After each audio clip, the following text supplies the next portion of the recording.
Donc voici la formation sur le contrôleur DLM DA52S. On va commencer avec le mode manuel qu'on a ici. Donc pour débuter, le premier paramètre c'est méthode.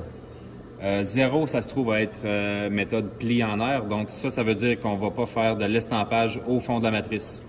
Je vous dirais que 95% du temps, la méthode pli en air, c'est elle qui va être utilisée, à moins que vous avez des matrices et des poinçons adaptés aux autres types de pliage.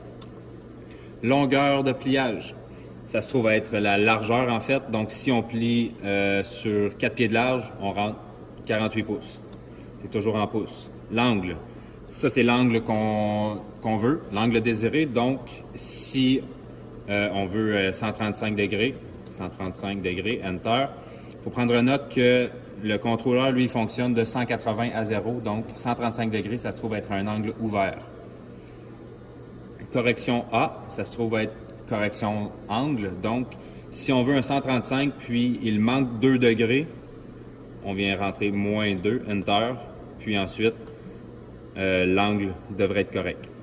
Position Y1, position Y2, ça se trouve à être la distance parcourue par le tablier supérieur, donc à partir d'en haut. La machine elle va parcourir 4,88 pouces, ensuite elle va remonter. Séquence ici, la séquence, ça se trouve être la transition entre la vitesse rapide et la vitesse lente.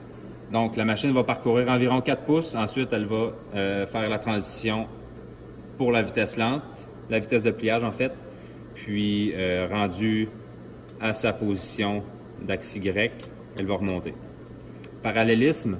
Le parallélisme, c'est dans l'éventualité que du côté gauche et du côté droit, l'angle n'est pas pareil, donc on peut venir rentrer une compensation.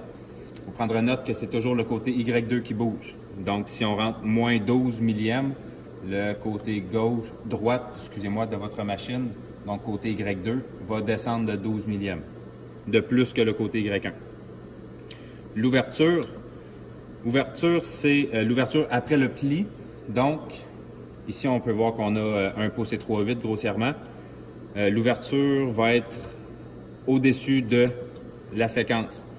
Nous, on programme une séquence de 20 mm, donc environ 3/4 de pouce. Donc, si on additionne les deux, 3/4 plus 3/8, ça fait 2 pouces et 1/8. Donc, il va y avoir 2 pouces et 1/8 d'espace entre votre poinçon et votre matrice. Ensuite, temps fin de pli, c'est le temps que la machine va tenir à la position 4,8827. Force, bien sûr, c'est la force qu'elle a besoin d'appliquer pour plier sa pièce. Décompression, lorsqu'on plie, il veut pas, il y a un effet de spring back, si je peux dire, du matériel. Donc, la décompression, ça aide à contrer le spring back. Ça, c'est une valeur qui se calcule automatiquement. Matériau 1. Matériau 1, c'est l'acier. Donc, si on vient voir ici, on a notre liste de matériel. Donc, 1, c'est acier, 2, aluminium, 3, zinc, le 4, le stainless. Et ensuite, on peut en rentrer 2 à votre guise. On peut toujours changer les matériaux. Si vous dites que vous ne faites pas de zinc, on peut le changer. On retourne dans le mode manuel.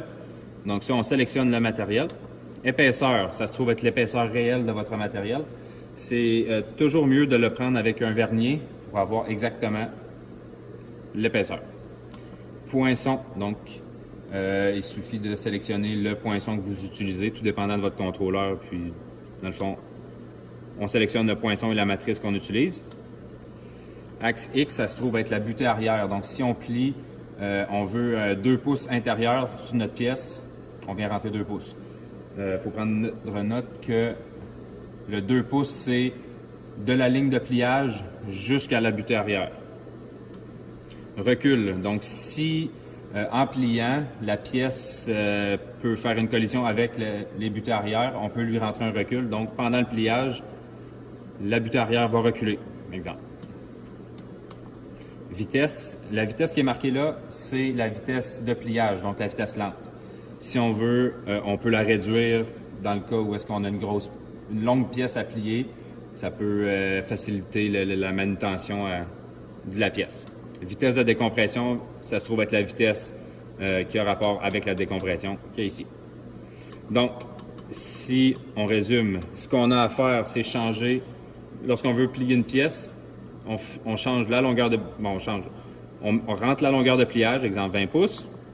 Ensuite, l'angle qu'on veut, 90 degrés. On commence toujours avec 0 de correction pour regarder c'est quoi l'angle que la machine va nous donner. Ça peut changer, il y a beaucoup de paramètres là, sur le matériel qui peut venir changer l'angle. Donc, on commence avec une correction à 0, puis ensuite, on joue avec la correction qu'on a besoin. À partir de là, il faut faire Enter pour que les valeurs calculées se rentrent aux bonnes places. Rendu au matériau, on sélectionne le matériel qu'on veut. L'épaisseur, on rentre l'épaisseur qu'on a besoin. Poinçon, on sélectionne notre poinçon, notre matrice, puis la butte arrière, puis ensuite, on est prêt à plier. Ça, c'était pour le mode manuel. Ensuite, si on va pour le mode automatique, il faut sélectionner la petite filière qui est ici. On pèse dessus. Pour l'instant, il n'y a pas de produit. Donc, si je veux rentrer le produit numéro 1, je sélectionne 1. Enter. Ça me demande si je veux créer un produit. Je vais faire 1 pour créer, 2 pour annuler. Donc, je vais faire 1. Ensuite, numéro de plan. Ça va être le nom qu'on va y donner. Donc, si on veut, si vous fonctionnez avec des chiffres, on peut soit rentrer des chiffres. Exemple, comme ça, 1, 2, 3, 4, 5, 6. Si vous fonctionnez avec des noms, on peut toujours rentrer des noms. On voit ici que sur le clavier, il y a également les lettres. Donc, si on veut un A, on sélectionne le 7 une fois, le 7 une deuxième fois, on a le A. Ensuite, si on veut, et ainsi de suite. Là, si on veut, vous faites votre phrase en fonction du clavier. Si on veut le P, on pèse 3 fois sur le chiffre 2 pour avoir le P. Donc, pour les biens de la cause, on va rentrer numéro 1. Nombre de plis. Donc, il y a combien de plis sur votre pièce? Si vous dites qu'il y en a 4, on rentre 4. La cellule d'angle, on laisse ça à absolu, comme on peut voir ici. Ensuite, l'épaisseur. C'est exactement comme dans le mode manuel. L'épaisseur, on la mesure au vernier le plus souvent possible. Donc, exemple, pour les biens de la cause, ça va être du 1,8. Matériaux, on sélectionne notre matériel. Poinçon, encore, on sélectionne le poinçon qu'on veut utiliser, la matrice aussi. La longueur de pliage, c'est comme en mode manuel.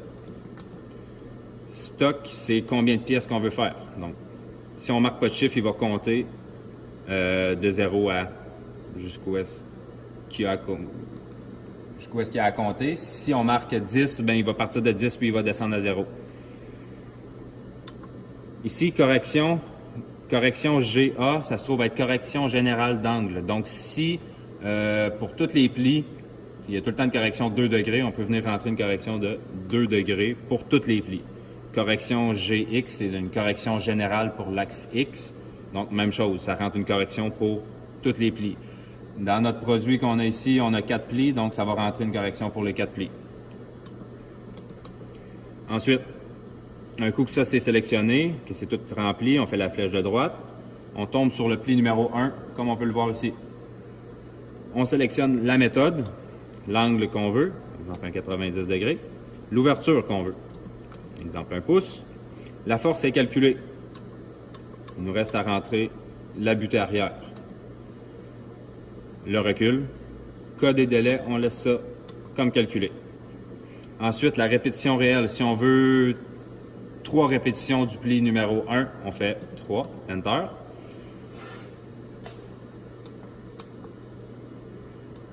Ensuite, correction A1, correction A2. La machine, elle fonctionne avec des cylindres indépendants.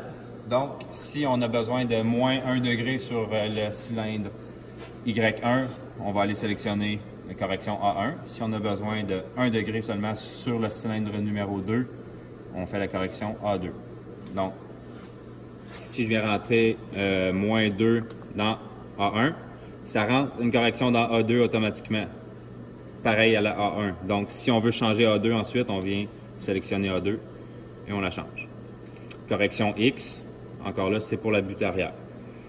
Si, prendre ça ici, les corrections qu'on voit ici, c'est pour le pli numéro 1. Si je m'en vais au pli numéro 2, vous voyez ici, les corrections sont encore là. la correction X aussi. Donc ici, il nous reste juste à changer l'angle. Si on veut faire un 135, ensuite on clique encore à droite pour aller au pli numéro 3 et au pli numéro 4. Donc, un coup qu'on est prêt à plier, on vient sélectionner le bouton vert. Lorsque je vais peser sur le bouton vert, là on voit qu'on est sur le pli numéro 4, donc on va aller sélectionner notre pli numéro 1. Ensuite, on pèse sur le bouton vert, puis on est prêt à plier. On peut voir en temps réel les axes où est-ce qu'ils sont. Donc ça, c'était pour le mode manuel et le mode automatique. Si on vient sélectionner ici, ça c'est l'option mode manuel pour déplacer les axes manuellement. Si on vient l'option ici, on a les constantes de programmation. Donc, dans général, on peut changer le contrôleur de pouces à millimètre. Donc, on suit, si vous voyez ici une option comme ça, on clique dessus, puis ça nous donne les options qu'on peut changer. Donc, si on veut changer en millimètres, on sélectionne millimètre.